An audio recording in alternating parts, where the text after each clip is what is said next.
Assalamualaikum warahmatullahi wabarakatuh. Hai, saya MFK Amalia dari kelas A. Pada video kali ini saya akan membahas tentang keberagaman Islam di Nusantara. Pada zaman dahulu, Islam merupakan agama minoritas di Indonesia. Islam masuk ke Indonesia melalui para pedagang dari Arab, Gujarat, dan juga Persia yang singgah bahkan menetap di Indonesia. Islam berkembang di Indonesia secara damai berkat kegigihan para ulama dan para wali. Dalam menyebarkan agama Islam, diperlukan adanya pendekatan supaya Islam bisa diterima dengan baik di tengah-tengah masyarakat Hindu dan Buddha pada masa itu. Salah satu cara yang digunakan para ulama dan para wali adalah dengan mengubah kesenian yang sudah ada di tengah-tengah masyarakat menjadi lebih bernuansa Islami atau bisa disebut dengan akulturasi budaya. Akulturasi budaya yang dilakukan para ulama dan wali di setiap daerah dilandaskan pada kebiasaan masyarakat dan situasi yang berbeda sehingga melahirkan kebudayaan yang berbeda pula. Salah satu contohnya adalah kebudayaan Islam yang ada di Pasuruan.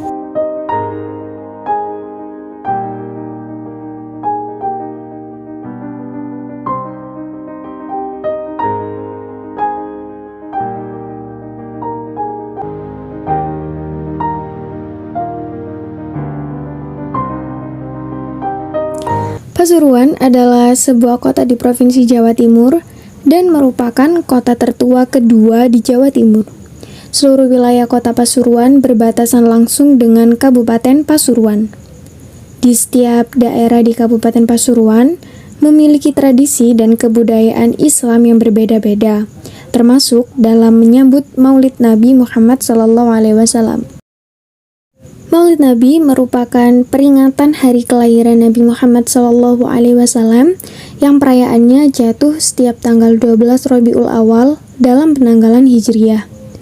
Peringatan Maulid Nabi adalah ekspresi kegembiraan dan penghormatan kepada Nabi Muhammad SAW. Di Indonesia sendiri, perayaan Maulid Nabi Muhammad berkembang di tangan Wali Songo, yaitu sekitar tahun 1404 Masehi. Perayaan tersebut dilakukan demi menarik hati masyarakat untuk memeluk agama Islam pada waktu itu. Masyarakat Muslim di Indonesia umumnya menyambut Maulid Nabi dengan mengadakan perayaan-perayaan keagamaan seperti pembacaan sholawat Nabi, pembacaan syair berzanji, dan pengajian. Selain itu, biasanya kita juga membawa makanan, buah, ataupun snack dengan menggunakan alas piring, keranjang, ataupun layah yang dihias sedemikian rupa ke acara mulutan.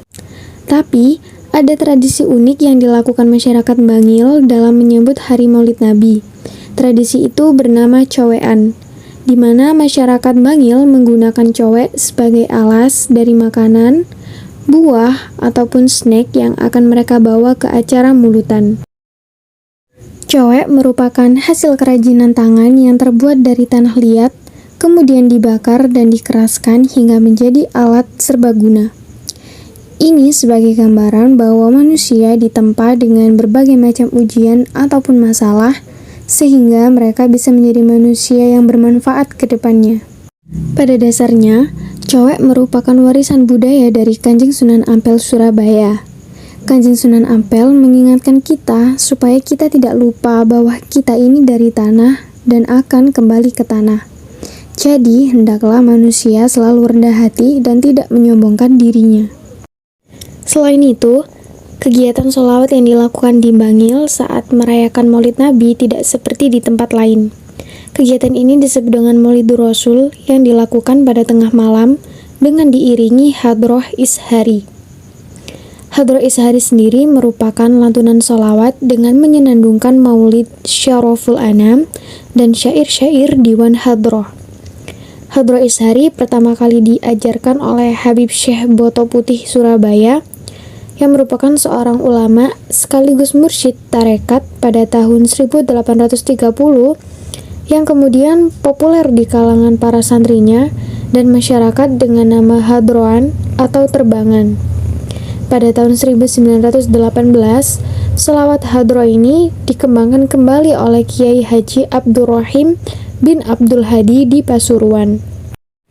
Berikut merupakan Hadroh Ishari pada perayaan Maulid Nabi di Bangil.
Yang membedakan Hadroh Ishari dengan hadroh lainnya adalah pelafalan bacaan sholawat, di mana pada Hadroh Ishari harus menggunakan cengkok suara yang khusus dan pukulan rebananya juga tidak bisa dimodifikasi agar terdengar lebih rancak ataupun lebih meriah.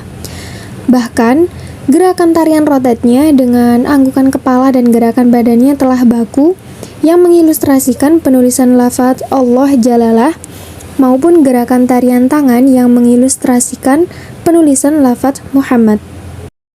Seiring dengan perkembangan zaman, tradisi cowean dan Hadroh Ishari perlahan mulai terlupakan. Untuk itu, kita sebagai kaum muda harus bisa mencari cara untuk tetap bisa membuat tradisi di daerah kita tetap ada, sehingga anak cucu kita bisa mengetahui tradisi daerahnya secara turun-temurun. Sekian dari saya. Terima kasih. Wassalamualaikum warahmatullahi wabarakatuh.